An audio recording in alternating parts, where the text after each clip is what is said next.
अस्सलाम वालेकुम dear students. मुझे उम्मीद है कि आप लोग मेरी जो वीडियो लेक्चर्स हैं उसको थारोली फॉलो कर रहे होंगे, देख रहे होंगे और आपके क्वेश्चन से मुझे थोड़ा बहुत अंदाज़ा हो जाता है कमेंट से भी कि आप लोगों उसके अंदर इंटरेस्ट ले रहे होंगे। तो प्रीवियसली हम दो जो लेक्चर के अंदर हाइब्रिडाइजेशन का टॉपिक कम्प्लीटली कवर कर चुके हैं। आज हम अपने कोर्स कंटेंट्स के लिहाज से जो नेक्स्ट टॉपिक है दैट इज़ लोकलाइज्ड एंड की डीलोकलाइज्ड केमिकल बॉन्डिंग, उसके बारे में बात करेंगे। इस हवाले से आपको मॉलिक्यूलर ऑर्बिटल थ्योरी का जो प्रीवियस नॉलेज है वो उसको थोड़ा सा रिफ़्रेश कर लें। अगर आपके जहन में बिल्कुल नहीं है तो बेहतर है कि अपनी एफएससी की जो भी नोट्स बुक जो भी हैंड आउट्स हैं उनको खोलें और मॉलिक्यूलर ऑर्बिटल थ्योरी आप लोगों ने जो पहले डिस्कस की है उसको एक नज़र देख लें। उसके बाद फिर इस लेक्चर को आप थारोली सुनें ताकि आपको कम्प्लीटली क्लियर हो जाए। तो हम अपनी प्रेजेंटेशन की तरफ चलते हैं। Today's topic of discussion is localized and delocalized chemical bonding. Class BS honour chemistry है और जो कोर्स जिसके अंदर ये टॉपिक हम स्टडी करेंगे that is fundamental organic chemistry and my name is doctor Tahir Maqbool. So सबसे पहले we need to focus on the objectives of this lecture. जो चीज़ें हम इसमें मेन में डिस्कशन करेंगे वही ऑब्जेक्टिव कहलाते हैं। तो पहला जो ऑब्जेक्टिव है जिस हम जानेंगे कि what are localized and delocalized electron. बात एक ही है तकरीबन, लोकलाइज्ड डी लोकलाइज्ड बॉन्डिंग या लोकलाइज्ड डी लोकलाइज्ड इलेक्ट्रॉन, लेकिन इनको सेपरेटली थोड़ा सा डिस्कस किया है ताकि आपका कॉन्सेप्ट बेटर क्लियर हो सके। फिर हम अपने टॉपिक की तरफ that is what is localized and delocalized chemical bonding को डिस्कस करेंगे। फाइनली थर्डली हम जाएंगे उन सिस्टम्स की तरफ जो कि डीलोकलाइज्ड केमिकल बॉन्डिंग को कैरी करते हैं। और इन जो डीलोकलाइज सिस्टम जिनको हम डिस्कस करेंगे यानी कि वो सिस्टम जिनके अंदर डीलोकलाइज्ड केमिकल बॉन्डिंग होती है उन सिस्टम्स की हम फिर एक एक एग्जांपल और उनकी मॉलिक्यूलर ऑर्बिटल पिक्चर को भी देखेंगे। So let's come on to the first topic that is localized and delocalized electrons. Localized electron कौन से होते हैं? लोकलाइज्ड जैसे कि अगर आपकी वोकैबुलरी स्ट्रॉन्ग है तो फौरी तौर पे लोकलाइज्ड का मतलब ये है कि किसी एरिया के अंदर फिक्स है, रिस्ट्रिक्टेड है, ठीक है। So those electrons that are restricted to a particular region called localized electron. अब यहाँ पे रीजन का लफ्ज़ दो रीज़न्स की वजह से इस्तेमाल किया है, क्योंकि इलेक्ट्रॉन एक ऑर्बिटल के अंदर भी रिस्ट्रिक्टेड हो सकते हैं और वो किसी मॉलिक्यूलर ऑर्बिटल के अंदर या दूसरे लफ्ज़ों में दो न्यूक्लियाई के अंदर भी रिस्ट्रिक्टेड हो सकते हैं। So localised electron either belong to a single atom in the form of a lone pair of electron or confined to a bond between two atoms, यानी कि ये बॉन्ड पेयर भी हो सकता है और लोन पेयर भी हो सकता है। ये इसकी एग्जांपल देखें आप। ये मिथाइल अमाइन है, इसके अंदर हमारे पास दो पेयर ऑफ इलेक्ट्रॉन जो हैं वो लेबल किए गए हैं as a localized electron. The first one is the bond pair that is the sigma bond which is formed by carbon found between carbon and nitrogen. ये जो बॉन्ड पेयर है this one it is also a localized electron या localized pair of electron. इसी तरह इस nitrogen के पास आपको पता है कि एक लोन पेयर ऑफ इलेक्ट्रॉन होता है जो कि नाइट्रोजन के न्यूक्लियस के साथ ही कन्फाइंड है, ठीक है। अगर आप देखें नाइट्रोजन का एटॉमिक नंबर तो उसके आउटरमोस्ट शेल में 5 इलेक्ट्रॉन है, ठीक है। तो 3 इलेक्ट्रॉन उसने शेयर कर लिए, एक कार्बन के साथ सिंगल बॉन्ड बनाने में और 2 हाइड्रोजन के साथ सिंगल बॉन्ड बनाने में। तो उसके पास एक पेयर ऑफ इलेक्ट्रॉन ऐसा है जिसने बॉन्डिंग में हिस्सा नहीं लिया। इसको हम लोन पेयर ऑफ इलेक्ट्रॉन का नाम देते हैं। ये आप लोगों ने पहले डिस्कस किया होगा। तो इसके अंदर दोनों एग्जांपल हैं कि लोकलाइज्ड इलेक्ट्रॉन दो न्यूक्लियाई दैट इज़ कार्बन और नाइट्रोजन के दरमियान कन्फाइंड है। इसी तरह ये एक सिंगल एटम को भी बिलोंग कर रहे हैं दैट इज़ नाइट्रोजन, ठीक हो गया। अब यहाँ पे भी दो लोकलाइज्ड इलेक्ट्रॉन की एग्जांपल है, एक कार्बन कार्बन सिंगल बॉन्ड है और दूसरा कार्बन कार्बन डबल बॉन्ड है। अब ये डबल बॉन्ड भी लोकलाइज्ड है क्योंकि ये चारों के चारों इलेक्ट्रॉन जो हैं कन्फाइंड हैं to a bond between these two carbon atom और ये सिग्मा बॉन्ड है that is confined between this CH3 carbon and this CH carbon atom. So ये दो एग्जांपल जो हैं ये शो करती हैं लोकलाइज्ड इलेक्ट्रॉन्स को। नेक्स्ट है डीलोकलाइज्ड इलेक्ट्रॉन। डीलोकलाइज्ड इलेक्ट्रॉन किसी सिंगल एटम को बिलोंग नहीं करते, ठीक है, ये बात ध्यान में रहे। No doubt before the formation of bond या involvement in resonance contributing structure, ये नो डाउट हम इनको किसी एक एटम के साथ एसोसिएट कर सकते हैं, लेकिन इन अ मॉलिक्यूल ये एक सिंगल एटम को बिलोंग नहीं करते और ना ही ये दो एटम्स के दरमियान एक बॉन्ड के अंदर फिक्स होते हैं, बल्कि ये शेयर्ड होते हैं बिटवीन 3 और मोर देन 3 एटम्स। एग्जाम्पल इसकी एसीटेट आइन है, इसकी रेजोनेंस कॉन्ट्रीब्यूटिंग स्ट्रक्चर आप लोगों ने FSC के अंदर स्टडी की होगी। ये एसीटेट है CH3COO नेगेटिव। अब यहाँ पे ये इसकी 2 रेजोनेंस कॉन्ट्रीब्यूटिंग स्ट्रक्चर हैं। अब यहाँ पे देखें कि ऑक्सीजन के ऊपर ये नेगेटिव चार्ज है। अब ये नेगेटिव चार्ज दोनों ऑक्सीजन के ऊपर हम लेके जा सकते हैं वाया रेजोनेंस के। अगर हम इस नेगेटिव चार्ज को इस बॉन्ड के ऊपर शिफ्ट करें और ये पाई बॉन्ड ऑक्सीजन के ऊपर शिफ्ट कर दें तो एक स्ट्रक्चर के अंदर ये अगर इस ऑक्सीजन के ऊपर है तो इसका जो दूसरा स्ट्रक्चर है उसमें वो दूसरी ऑक्सीजन के ऊपर चला जाएगा। अब ये जो पाई पेयर ऑफ इलेक्ट्रॉन है इसमें दोनों इलेक्ट्रॉन दोनों बॉन्ड डीलोकलाइज नहीं है, जबकि जो पाई बॉन्ड के इलेक्ट्रॉन हैं वो जो पेयर ऑफ इलेक्ट्रॉन है वो डीलोकलाइज्ड है, ठीक है। अब ये देखें ऊपर वाली ऑक्सीजन में हमने 4 electron as a lone pair share किए हैं, यानी कि 2 लोन पेयर ऊपर वाली ऑक्सीजन के ऊपर एज लोन पेयर मौजूद हैं और 2 इलेक्ट्रॉन इसने शेयर कर लिए हैं with this carbon in order to form a double bond, तो इसके ऑक्टेट कंप्लीट है। सिमिलरली इस ऑक्सीजन के ऊपर 1 इलेक्ट्रॉन जो है इसने शेयर किया है और 3 पेयर ऑफ इलेक्ट्रॉन है। अब इस ऑक्सीजन के पास समझ लें 1 इलेक्ट्रॉन इन एडिशन है, तो उसको हमने क्या किया, नेगेटिव चार्ज के तौर पे शो किया हुआ है, ठीक हो गया। तो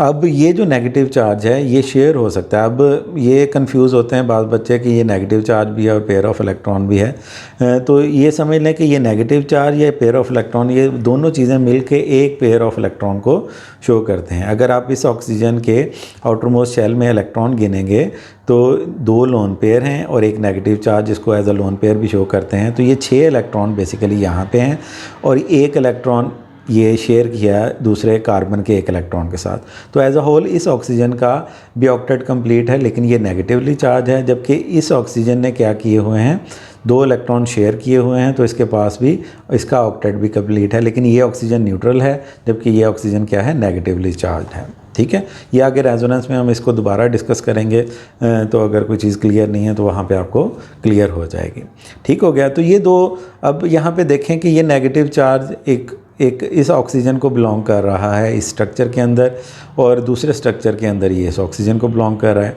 ये जो पाई बॉन्ड है ये इस ऑक्सीजन और कार्बन के दरमियान है, जबकि दूसरे स्ट्रक्चर के अंदर इसका, तो दूसरे लफ्ज़ों में ये वो इलेक्ट्रॉन की एग्जांपल होगी जो कि मोर देन 3 या मोर देन 3 एटम्स के साथ शेयर्ड हैं। यहाँ पे ये 3 के साथ शेयर्ड हैं, तो इनको हम एक डॉटेड लाइन के अंदर लिखते हैं जो रेजोनेंस हाइब्रिड है।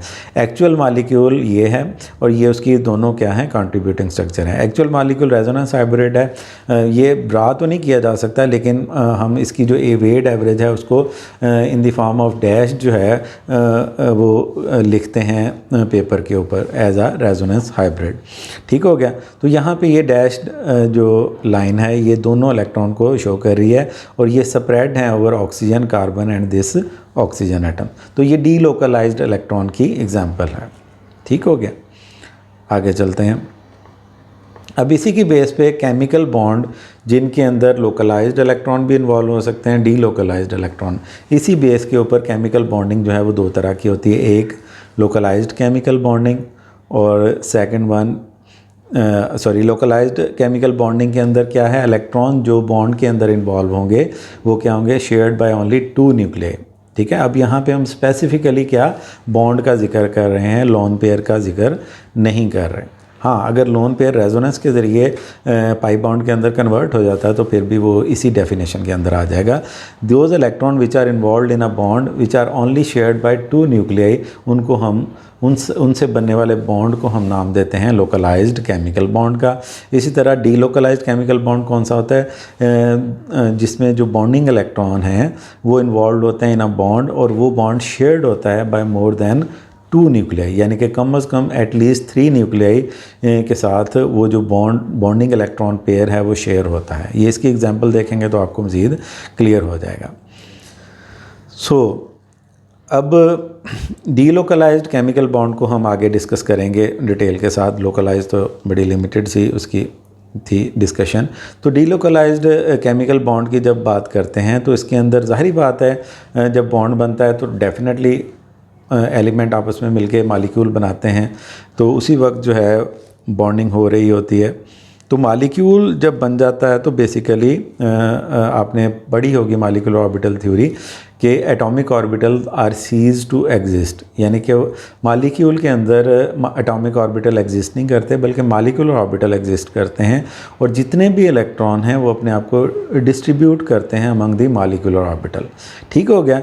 तो जिस सिस्टम के अंदर डीलोकलाइज्ड केमिकल बॉन्डिंग होगी उसमें जो मॉलिक्यूलर ऑर्बिटल है एटलीस्ट 1 मॉलिक्यूलर ऑर्बिटल ऐसा होगा जो कि मोर देन 2 न्यूक्लियाई के ऊपर स्प्रेड होगा। ठीक है, यानी कि एक ऐसा मॉलिक्यूलर ऑर्बिटल बनेगा उसमें एटलीस्ट 1 होना चाहिए जो कि मोर देन 2 न्यूक्लियाई के ऊपर क्या होगा, स्प्रेड होगा। ये हम मॉलिक्यूलर ऑर्बिटल थ्योरी की पिक्चर के ज़रिए इसको एक्सप्लेन करेंगे अगली एग्जांपल्स के अंदर। तीन तरह के सिस्टम हैं जिनके अंदर डीलोकलाइज्ड केमिकल बॉन्डिंग हो सकती है। ठीक है, उन सिस्टम को हम बारी बारी डिस्कस करेंगे।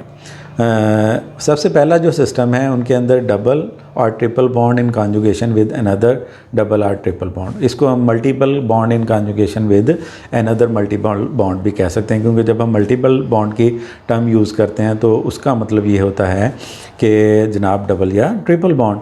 सो इन कॉन्जुगेशन से मुराद क्या है? कॉन्जुगेशन से आपने एफएससी के अंदर पढ़ी होगी कि जब डबल बॉन्ड अल्टरनेटिवली अपने आप को रिपीट करता है या सेपरेटेड होता है by single covalent bond, sigma bond, तो उसको हम नाम देते हैं कि 2 डबल बॉन्ड इन कॉन्जुगेशन है। यानी कि एक डबल बॉन्ड है, फिर सिंगल बॉन्ड है, फिर डबल बॉन्ड है, फिर सिंगल बॉन्ड है, फिर डबल बॉन्ड है, फिर सिंगल बॉन्ड है। यानी कि अल्टरनेटिवली अगर अपने आप को डबल बॉन्ड रिपीट कर रहा है तो उसको हम कहते हैं ये कॉन्जुगेशन है। तो एटलीस्ट जो है वो 2 डबल बॉन्ड होने चाहिए for the purpose of conjugation. ठीक हो गया। सो डबल बॉन्ड ट्रिपल बॉन्ड अगर किसी सिस्टम के अंदर इन कॉन्जुगेशन है विद अनदर डबल बॉन्ड तो वो एग्जांपल है किसकी? डीलोकलाइज्ड केमिकल बॉन्डिंग की।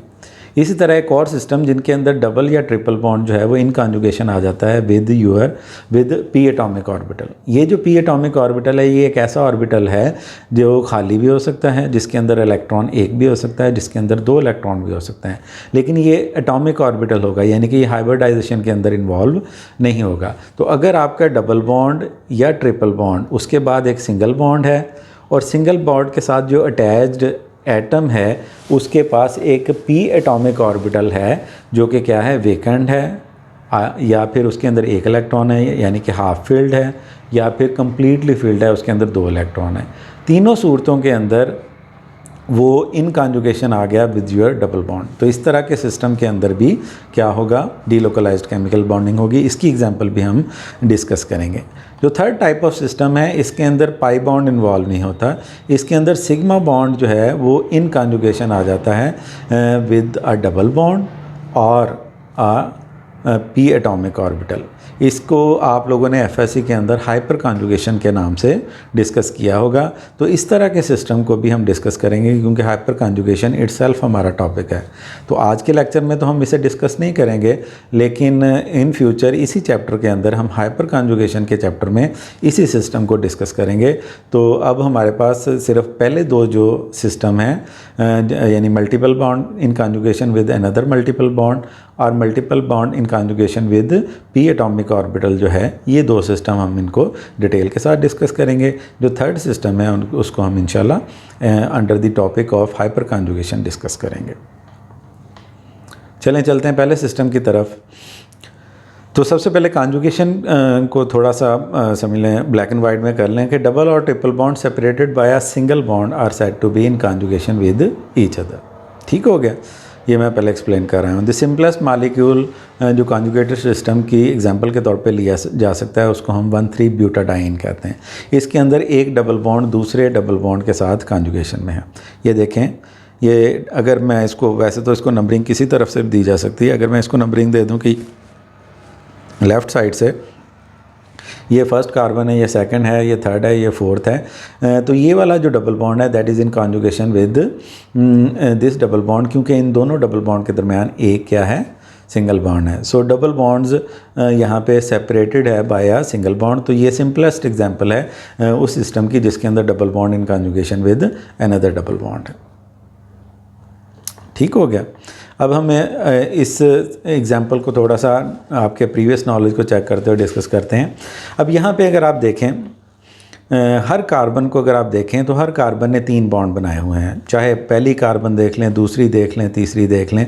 फॉर एग्जांपल हम इस कार्बन को देखते हैं तो ये 2 हाइड्रोजन के साथ अटैच है और 1 कार्बन के, यानी कि it is bonded to 3 other atom. Similarly अगर आप इस कार्बन को देखें तो ये 1 हाइड्रोजन के साथ अटैच है, इस तरफ ये इस कार्बन के साथ अटैच है, इस तरफ इस कार्बन के साथ अटैच है, तो ये भी 3 बॉन्ड्स के साथ 3 एटम्स के साथ कनेक्टेड है। तो हर एटम यहाँ पे, हर कार्बन एटम क्या है, 3 एटम्स के साथ कनेक्टेड है। अगर कोई कार्बन एटम 3 और एटम्स के साथ कनेक्टेड हो तो हम उसको क्या नाम देते हैं कि उसकी हाइब्रिडाइजेशन क्या होगी, sp2 हाइब्रिडाइजेशन होगी। प्रीवियस लेक्चर के फ्लैशबैक में आप चले जाएं, नहीं तो दोबारा sp2 हाइब्रिडाइजेशन को देख लें तो आपको ये चीज़ समझ आ जाएगी। ठीक हो गया। तो यहाँ तय पाया कि चारों के चारों कार्बन एटम जो कि 1,3-ब्यूटाडाइन के अंदर इन्वॉल्व हैं, these are sp2 hybridised. Similarly जब sp2 हाइब्रिडाइजेशन होगी तो इसका मतलब क्या है कि जिन एटम्स के साथ ये आपस में कनेक्टेड हैं वो सारे के सारे क्या होंगे, एक प्लेन के अंदर हो जाएंगे। ठीक हो गया। ये हम डिस्कशन कर रहे हैं under the topic of sp2 hybridization. Similarly जब हर कार्बन एटम क्या है, sp2 हाइब्रिडाइज्ड है, तो इसका मतलब क्या है, सेकंड शेल के अंदर एक p एटॉमिक ऑर्बिटल ऐसा है जो कि अनहाइब्रिडाइज्ड है। अगर वो अनहाइब्रिडाइज्ड है तो वो खाली है, नो। क्यों? क्योंकि कार्बन के आउटर मोस्ट शेल में कितने हैं, 4 इलेक्ट्रॉन हैं। sp2 हाइब्रिडाइजेशन कब होगी, जब एक इलेक्ट्रॉन प्रमोट हो जाएगा। तो इसका मतलब 2s में 1 इलेक्ट्रॉन होगा, 2px में 1 होगा, 2py में 1 होगा और 2pz में 1 होगा। तो अगर 2p और 1z आपस में इन्वॉल्व हो जाएंगे तो जो तीसरा p है वो खाली नहीं होगा, उसके अंदर क्या होगा, 1 इलेक्ट्रॉन होगा। ठीक हो गया। So each carbon has an unhybridised p atomic orbital containing 1 electron. So जब मालिक्यूल एक प्लेन के अंदर, मालिक्यूल के अंदर जितने भी एटम हैं वो एक प्लेन के अंदर है, तो अल्टीमेटली p ऑर्बिटल जो होगा वो क्या होगा, उस प्लेन के क्या होगा, परपेंडिकुलर। अगर मालिक्यूल की ये प्लेन है तो p ऑर्बिटल क्या होगा, तो हर कार्बन के पास एक p एटॉमिक ऑर्बिटल है जो कि परपेंडिकुलर है to the plane of molecule. Similarly जब हर कार्बन के पास एक p एटॉमिक ऑर्बिटल मालिक्यूल की प्लेन के साथ परपेंडिकुलर है, तो अल्टीमेटली क्या होगा, वो आपस में क्या होगा, पैरेलल होगा। ठीक हो गया। So all the p atomic orbitals are perpendicular to the plane of the molecule, all the p atomic orbitals are parallel to the one and other. So जब 4 सपोज ये मॉलिक्यूल का एक्सिस है, इसके अंदर 4 इस तरह p एटॉमिक ऑर्बिटल मौजूद हैं, तो एक दूसरे के साथ पैरेलल हैं। तो ये जो सेकंड और थर्ड वाला, ये जो मैं उंगलियां हिला रहा हूँ, ये जो p एटॉमिक ऑर्बिटल है ये इसके साथ भी ओवरलैप कर सकता है और ये दोनों आपस में भी ओवरलैप कर, ये दोनों भी ओवरलैप कर सकते हैं, ये दोनों भी ओवरलैप कर सकते हैं। So each p atomic orbital can overlap equally with the adjacent p orbital on either side. ठीक है। तो अब उसके अंदर कैपेबिलिटी है, उसकी मर्ज़ी है, वो दाएँ ओवरलैप कर जाए या बाएँ ओवरलैप कर जाए। तो इसके नतीजे के तौर पे क्या होता है, अब हमारे पास हमें मॉलिक्यूलर ऑर्बिटल थ्योरी, मैंने आपको बताया कि आप पहले पढ़ लें। तो मॉलिक्यूलर ऑर्बिटल थ्योरी में हमने ये चीज़ तय की थी कि जनाब जितने एटॉमिक ऑर्बिटल इंटरमिक्स होंगे उतने ही मॉलिक्यूलर ऑर्बिटल बनेंगे। अब 1,3-ब्यूटाडाइन के पास कितने एटॉमिक ऑर्बिटल हैं, द आंसर इज़ 4। तो 4 एटॉमिक ऑर्बिटल हैं, तो कितने मॉलिक्यूलर ऑर्बिटल बनेंगे, 4 मॉलिक्यूलर ऑर्बिटल बनेंगे। सो आपके पास नए जो मॉलिक्यूलर ऑर्बिटल बनेंगे वो 4 होंगे।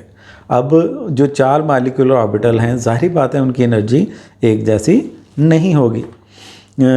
इनके अंदर हम एटॉमिक ऑर्बिटल में इंटरमिक्स होते हैं तो हाफ जो जितने इंटरमिक्स हों, सपोज अगर 4 इंटरमिक्स होते हैं तो 2 उसमें क्या होंगे, बॉन्डिंग मॉलिक्यूलर ऑर्बिटल होंगे, 2 क्या होंगे, एंटी बॉन्डिंग मॉलिक्यूलर ऑर्बिटल होंगे। ठीक हो गया, ये तो आपको पता है मॉलिक्यूलर ऑर्बिटल थ्योरी।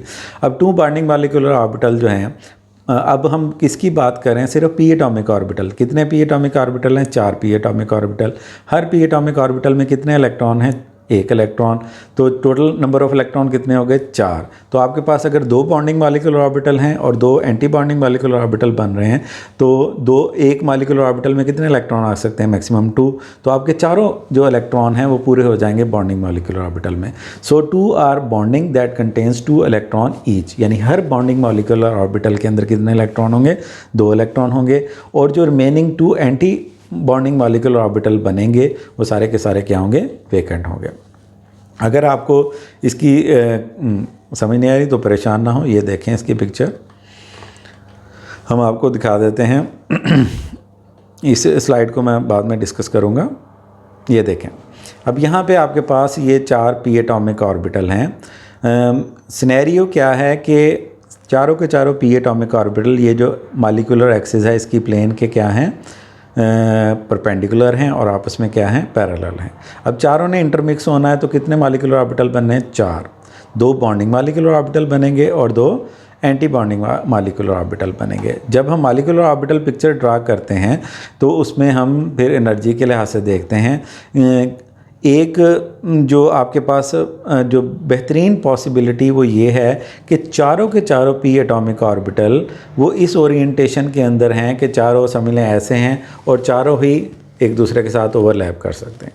तो इसका मतलब ये है कि इनकी इंटरमिक्सिंग से या इनकी ओवरलैप से जो मॉलिक्यूलर ऑर्बिटल बनेगा उसमें जो इलेक्ट्रॉन डेंसिटी है वो पूरे के पूरे चारों कार्बन के ऊपर क्या होगी, डिस्ट्रीब्यूट होगी। यानी कि ये मॉलिक्यूलर ऑर्बिटल स्प्रेड ओवर होगा किसके ऊपर, चारों के चारों न्यूक्लियाई के ऊपर। यानी कि डीलोकलाइज्ड के अंदर हमने बात की थी ना कि डीलोकलाइज्ड केमिकल बॉन्डिंग के अंदर एक ऐसा मॉलिक्यूलर ऑर्बिटल होता है जो कि 3 या 3 से ज़्यादा न्यूक्लियाई के ऊपर स्प्रेड ओवर होता है। तो ये जो पहला पाई1 आपको नज़र आ रहा है ये उसी की एग्जांपल है कि इसके अंदर ये चारों कार्बन एटम जो हैं इनके ऊपर ये इलेक्ट्रॉन डेंसिटी क्या है, स्प्रेड ओवर है। इसके अंदर समझ लें कि ये चारों के चारों पी एटॉमिक ऑर्बिटल इस ओरिएंटेशन में है कि इक्वली मिक्स कर सकते हैं सभी एक दूसरे के साथ। तो पहला एटॉमिक ऑर्बिटल पाई1 बनेगा जिसके अंदर कोई नोड नहीं होगी, electron density above and below the plane lie करेगी।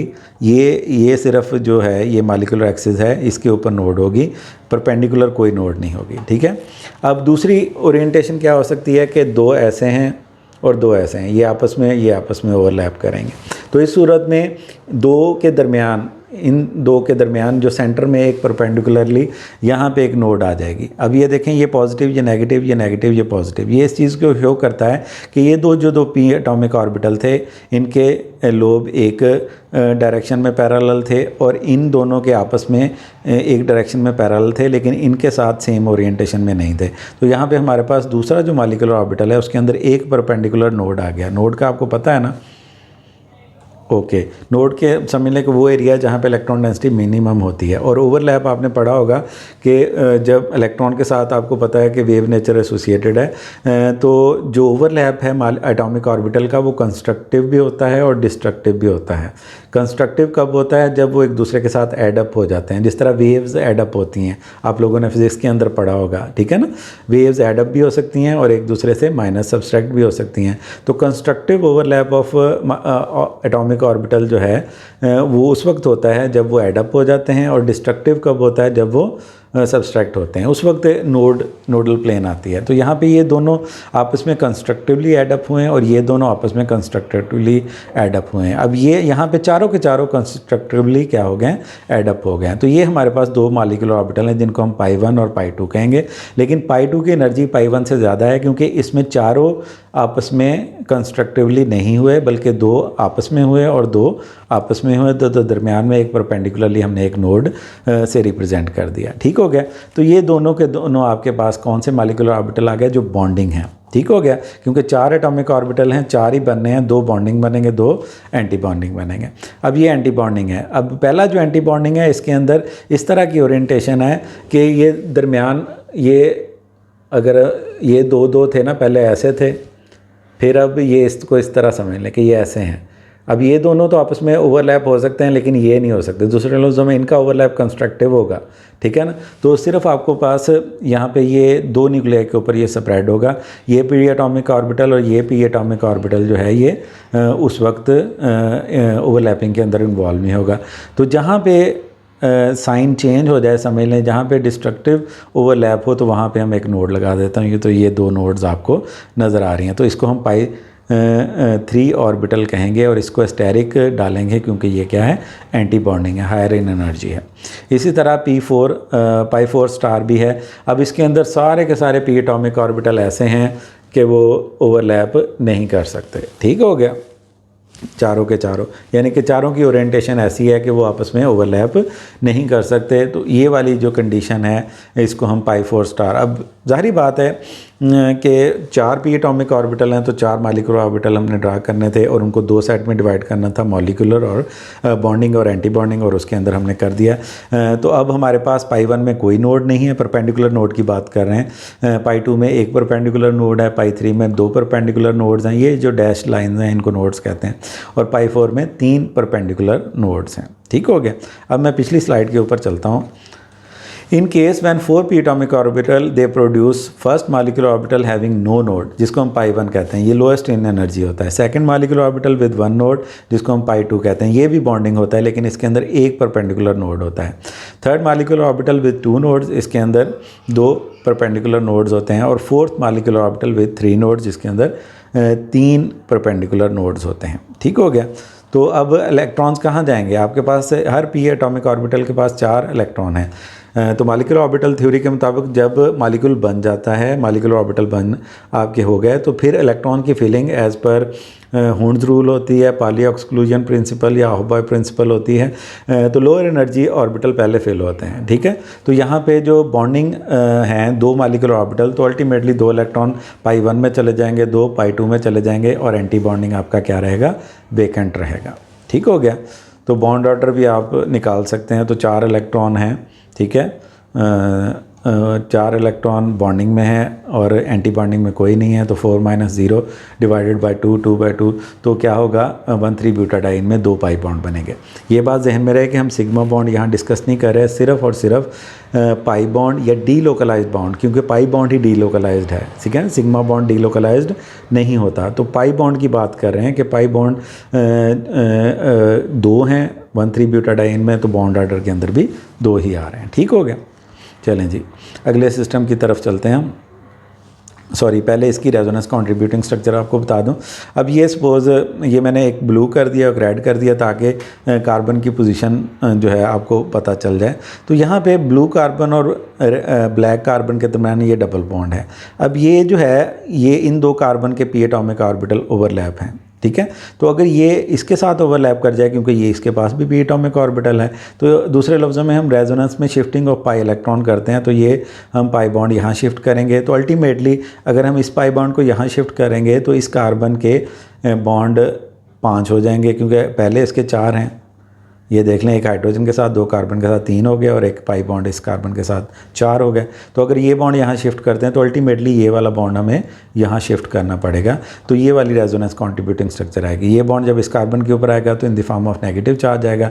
यहाँ पे चूँकि इलेक्ट्रॉन डेंसिटी मूव की है इस कार्बन से, इसके 3 बॉन्ड रह गए हैं, तो ये क्या हो जाएगा? इसके ऊपर पॉजिटिव चार्ज आ जाएगा। ठीक हो गया। तो अब यहाँ पर ये रेजोनेंस कंट्रीब्यूटिंग स्ट्रक्चर हैं, जो कि अब ये दोनों स्ट्रक्चर एक्चुअल स्ट्रक्चर को क्या करते हैं? कंट्रीब्यूट करते हैं। तो ये रेजोनेंस में आपने एफएससी में पढ़ा होगा। तो इसका मतलब क्या है कि यहाँ पे जो इलेक्ट्रॉन हैं वो आप कन्फाइंड नहीं रख सकते बिटवीन 2 बॉन्ड। यहाँ पे इलेक्ट्रॉन जो हैं वो डीलोकलाइज्ड हैं ओवर मोर देन 2 न्यूक्लियाई। ठीक हो गया। और ये एग्जांपल किसकी थी? जहाँ पे multiple bond in conjugation with another multiple bond है। तो 1,3 ब्यूटाडाइन सिंपलेस्ट एग्जांपल है, double bond in conjugation with another double bond की। अब इसके अंदर और एग्जांपल भी आप ले सकते हैं। अब फॉर एग्जांपल ये है, तो ये अल्फ़ा बीटा अनसैचुरेटेड कार्बोनाइल की एग्जांपल है। ठीक है। तो यहाँ पे एक डबल बॉन्ड कार्बन कार्बन और दूसरा डबल बॉन्ड कार्बन ऑक्सीजन के दरम्यान में, ये भी एग्जाम्पल है किसकी? Double multiple bond in conjugation with another multiple bond. इसी तरह यहाँ पे triple bond in conjugation with another triple bond है। यहाँ पे नाइट्राइल की एग्जांपल है, जिसके अंदर ये triple bond in conjugation with another triple bond है। सेकंड जो हमारा सिस्टम है दैट इज़ डबल बॉन्ड और triple bond in conjugation with a p atomic orbital. अब यहाँ पे जो एग्जांपल हमने दी है दैट इज़ एलिलिक सिस्टम है। ये सिस्टम आप लोग एफएससी के अंदर पढ़ रहे हैं। अब यहाँ पे अगर आप देखें ये 3 एग्जांपल हैं। सबसे पहली जो ऊपर वाली एग्जांपल है दैट इज़ एलाइल कैटाइन इसे कहते हैं, ठीक है। और ये एलाइल एनाइन है और ये एलाइल फ्री रेडिकल है। अब इन तीनों के अंदर कॉन्जुगेशन कैसे है कि ये डबल बॉन्ड इन कॉन्जुगेशन है with this P atomic orbital. कैसे? अब इसके लिए आप देखें, आपको हाइब्रिडाइजेशन को देखना पड़ेगा। ये हम अगली स्लाइड में डिस्कस करते हैं। अब ये देखें, अब ये कार्बन, ये एलाइल कैटाइन है, ये एलाइल एनाइन है और ये एलाइल फ्री रेडिकल है। अब अगर देखें कि ये डबल बॉन्ड है तो इसका मतलब क्या है, ये कार्बन भी sp2 हाइब्रिडाइज्ड है। क्यों? क्योंकि ये कितने एटम के साथ कनेक्टेड है? 2 हाइड्रोजन और 1 कार्बन। ठीक हो गया, ये नंबर ऑफ एटम्स की बात हो रही है। इसी तरह ये कार्बन किसके साथ कनेक्टेड है? दोनों कार्बन और 1 हाइड्रोजन, 3 के साथ, तो ये भी sp2 हाइब्रिडाइज्ड होगी। ये कार्बन भी sp2 हाइब्रिडाइज्ड, ये कार्बन भी sp2 हाइब्रिडाइज्ड। अब इसने डबल बॉन्ड तो कोई नहीं बनाया हुआ, लेकिन इसकी हाइब्रिडाइजेशन क्या है? तो हाइब्रिडाइजेशन देखने के लिए क्या देखना है कि वो कितने एटम्स के साथ थ्रू सिग्मा बॉन्ड कनेक्टेड है। तो यहाँ पे ये कार्बन 2 हाइड्रोजन के साथ सिग्मा बॉन्ड के साथ और 1 कार्बन के साथ, तो इसने कितने बॉन्ड बनाए हुए हैं? 3 बॉन्ड। 3 बॉन्ड का मतलब क्या है? sp2 हाइब्रिडाइजेशन है। तो sp2 हाइब्रिडाइजेशन है तो इसका मतलब क्या है? इसका मतलब है कि एक पी एटॉमिक ऑर्बिटल कार्बन के पास अनहाइब्रिडाइज्ड है। अब पॉजिटिव चार्ज का मतलब क्या है कि इस कार्बन के पास जो पी एटॉमिक ऑर्बिटल है इट हैज़ नो इलेक्ट्रॉन।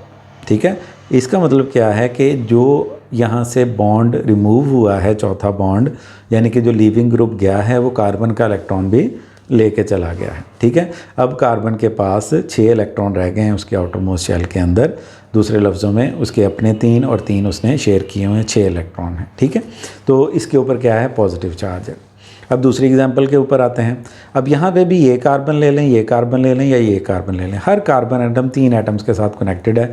तो इसका मतलब हम हर कार्बन की हाइब्रिडाइजेशन जो कहेंगे वो दैट इज़ sp2 हाइब्रिडाइज। लेकिन इस कार्बन के ऊपर क्या है? नेगेटिव चार्ज है। इसका मतलब अगर यहाँ से जो जाने वाला एटम है वो अपना पे इलेक्ट्रॉन छोड़ के गया है। दूसरे लफ्ज़ों में अब यहाँ पे जो कार्बन के पास नंबर ऑफ़ इलेक्ट्रॉन्स हैं वो 3 उसने बॉन्ड सिग्मा बनाए हुए हैं, यानी कि 3 इलेक्ट्रॉन उसके अपने, 3 उसने शेयर कर लिए, तो कितने हो गए? 6।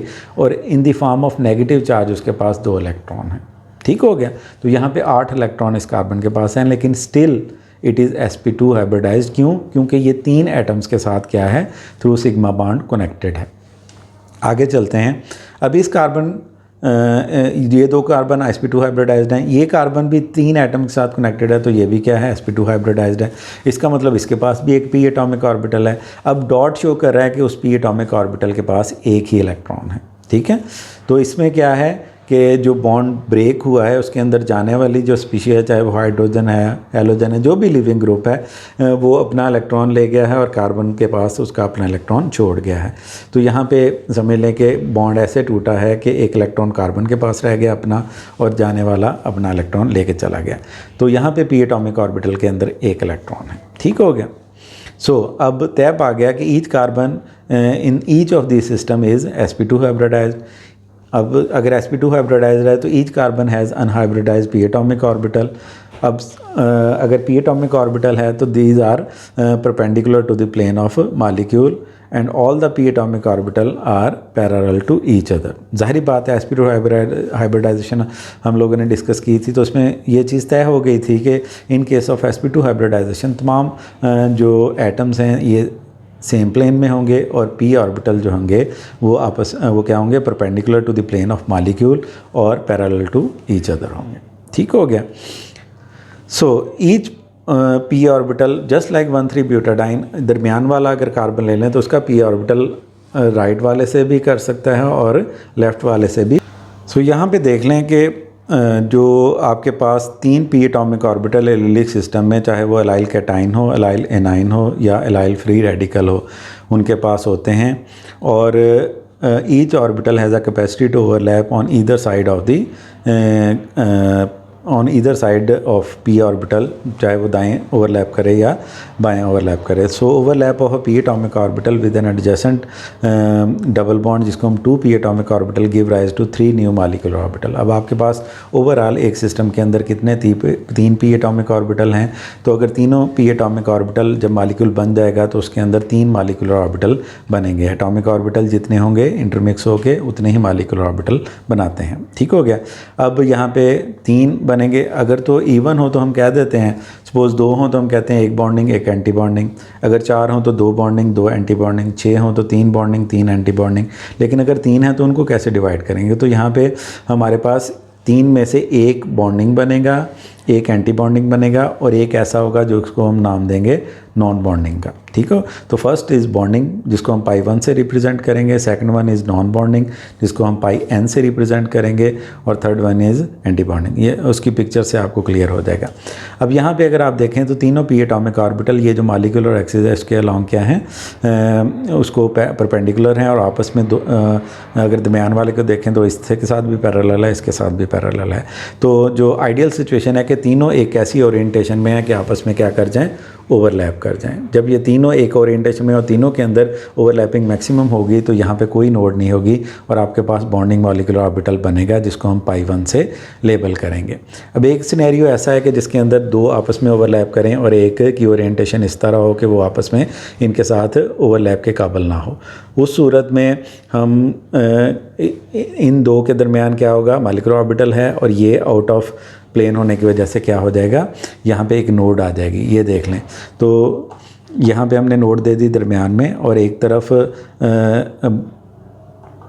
क्या बन जाएगा, एक पाई बॉन्ड बन जाएगा और दूसरा वाला इन्वॉल्व नहीं होगा।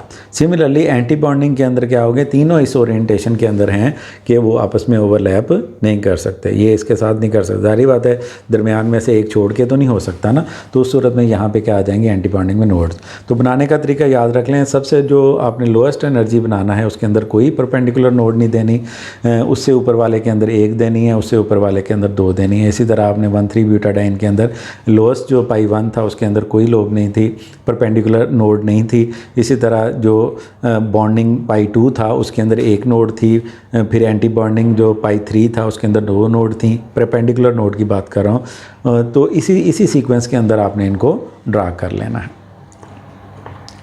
चलें जी, अब हमारे पास अगर हम इलेक्ट्रॉनिक कंट्रीब्यूशन की बात करें तो एलाइल कैटाइन के अंदर अगर हम जो पी एटॉमिक ऑर्बिटल हैं वो 3 हैं, लेकिन उनके अंदर से 1 पी एटॉमिक ऑर्बिटल वेकेंट है और 2 पी एटॉमिक ऑर्बिटल के पास 1-1 इलेक्ट्रॉन है। तो जो 2 पी एटॉमिक ऑर्बिटल हैं वो 2 इलेक्ट्रॉन कंट्रीब्यूट कर रहे हैं। दूसरे लफ्ज़ों में डबल बॉन्ड ही है जो इलेक्ट्रॉन को कंट्रीब्यूट कर रहा है। तो total number of pi electron allylic cation के अंदर कितने हैं, 2 हैं। अगर हम एलाइल एनाइन की बात करें तो आपके पास एक डबल बॉन्ड है, इसका मतलब क्या है, 2 इलेक्ट्रॉन ये कंट्रीब्यूट कर रहा है और कार्बन के ऊपर नेगेटिव चार्ज का मतलब 2 इलेक्ट्रॉन ये कंट्रीब्यूट कर रहा है। तो total number of pi electron कितने हैं, 4 हैं। सिमिलरली अगर आप ये देखें कि लाइल फ्री रेडिकल की बात करें तो इसके अंदर आपके पास 2 इलेक्ट्रॉन डबल बॉन्ड की वजह से पाई बॉन्ड की वजह से कंट्रीब्यूशन होगी और 1 इलेक्ट्रॉन फ्री रेडिकल के तौर पे मौजूद है। तो टोटल नंबर ऑफ कंट्रीब्यूशन क्या होगी, 3। अब ये जो 2 इलेक्ट्रॉन एलाइल कैटाइन में है, 4 इलेक्ट्रॉन एलाइल एनाइन में है और 3 इलेक्ट्रॉन एलाइल फ्री रेडिकल में है, तो ये after the formation of molecular इनको हमने डिस्ट्रीब्यूट करना है मॉलिक्यूलर ऑर्बिटल के अंदर। तो कैसे डिस्ट्रीब्यूशन है वो हम देख लेते हैं। 1,3-ब्यूटाडाइन याद है कि उसके अंदर चारों के चारों इलेक्ट्रॉन पाई 1 और पाई 2 के अंदर चले गए थे और एंटी बॉन्डिंग फ्री था। लेकिन यहाँ पे हमारे पास क्या है, बॉन्डिंग एक ही है, एंटी बॉन्डिंग एक है और एक नॉन बॉन्डिंग है। तो यहाँ पे आपने नीचे से फिलिंग शुरू करनी है, पहले बॉन्डिंग को फिल करना है और जो रिमेनिंग इलेक्ट्रॉन है वो नॉन बॉन्डिंग में जाएंगे। अगर उसके बाद बच जाएंगे तो फिर एंटी बॉन्डिंग में जाएंगे।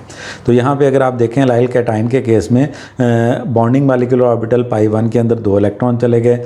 इसमें चूँकि टोटल नंबर ऑफ इलेक्ट्रॉन 2 थे तो इसका नॉन बॉन्डिंग और एंटी बॉन्डिंग दोनों क्या होंगे, फारग होंगे, 0 इलेक्ट्रॉन होंगे। जब हम एलाइल एनाइन की बात करते हैं तो उसके अंदर 4 इलेक्ट्रॉन हैं। अब बॉन्डिंग के अंदर 2 आ जाएंगे तो रिमेनिंग 2 कहाँ पे जाएंगे, नॉन बॉन्डिंग के अंदर। ठीक हो गया, और एंटी बॉन्डिंग के अंदर कोई इलेक्ट्रॉन नहीं जाएगा। इसी तरह फ्री रेडिकल के केस में 2 इलेक्ट्रॉन बॉन्डिंग में चले जाएंगे और जो रिमेनिंग 1 इलेक्ट्रॉन है वो नॉन बॉन्डिंग, क्योंकि एनर्जी ऐसे ही है, बॉन्डिंग पहले है, फिर नॉन बॉन्डिंग है और फिर एंटी बॉन्डिंग है। तो पहले बॉन्डिंग फिल होगा 2 इलेक्ट्रॉन, और रिमेनिंग जो इलेक्ट्रॉन है एलाइल एनाइन के केस में 2 और एलाइल फ्री रेडिकल के केस में 1, ये चले जाएंगे नॉन बॉन्डिंग में। और एलाइल कैटाइन के केस में नॉन बॉन्डिंग भी फ्री 0 इलेक्ट्रॉन होंगे और एंटी बॉन्डिंग में भी 0 इलेक्ट्रॉन होंगे। ठीक हो गया, ये उनकी रेजोनेंस कंट्रीब्यूटिंग स्ट्रक्चर हैं। अब ये ब्लू और ब्लैक के दरमियान डबल बॉन्ड है और इस स्ट्रक्चर के अंदर रेड और ब्लैक के दरमियान है। ये जस्ट आपको डिफरेंस शो करने के लिए शो किया है कि ये इलेक्ट्रॉन अगर यहाँ शिफ्ट होगा, चूँकि ये वेकेंट पी ऑर्बिटल के अंदर चला गया तो ये अब न्यूट्रलाइज हो जाएगा, और चूँकि यहाँ से इलेक्ट्रॉन मूव हुआ है तो इसके ऊपर ब्लू वाले कार्बन के ऊपर क्या आ जाएगा, पॉजिटिव चार्ज आ जाएगा।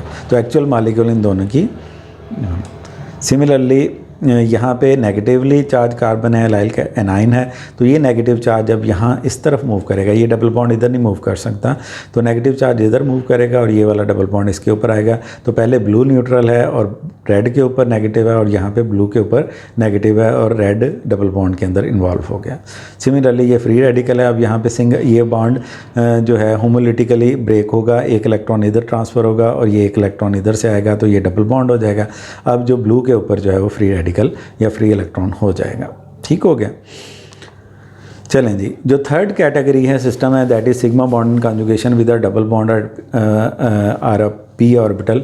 ये बड़ी rare type of delocalised chemical bonding की एग्जांपल है, लेकिन इसको हम डिस्कस करेंगे under the heading of hyperconjugation. तो इस लेक्चर को थॉरोली देखें, अगर समझ नहीं आए तो पहले मॉलिक्यूलर ऑर्बिटल थ्योरी को रिवाइज कर लें, उसके बाद इसको देखें। इसकी जो मॉलिक्यूलर ऑर्बिटल पिक्चर्स हैं वो आपको आनी चाहिए, डिस्ट्रीब्यूशन ऑफ इलेक्ट्रॉन भी आपको सही तरह पता होनी चाहिए। इसका मटेरियल शेयर कर दिया जाएगा आपके साथ। तो अब टिल नेक्स्ट लेक्चर, अल्लाह हाफिज़, थैंक यू फॉर वॉचिंग।